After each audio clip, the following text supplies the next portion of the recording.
সাবধানে।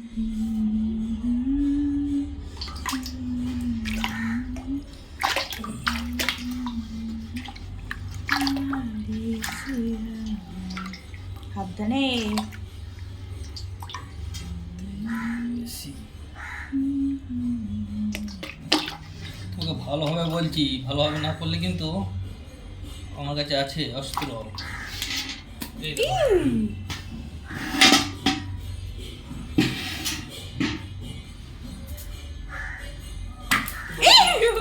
বলেছেন অস্ত্র আছে।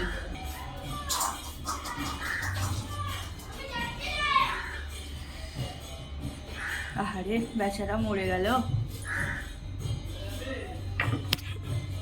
এখানে বসে কাটিস তুই? সেই বন্যাতে আপনাদের বলেছিলাম না বন্ধুরা, যে ও মাছ ধরেছিল কি না, 3টে শিঙি পেয়েছিলাম আমি, 2 দিন অন্তর অন্তর জিয়ে করে খেয়েছে। এইটাই লাস্ট। আমি তো ভিডিও করতে পারিনি, আজকে সময় পেয়েছি করে দেখালাম, দেখুন।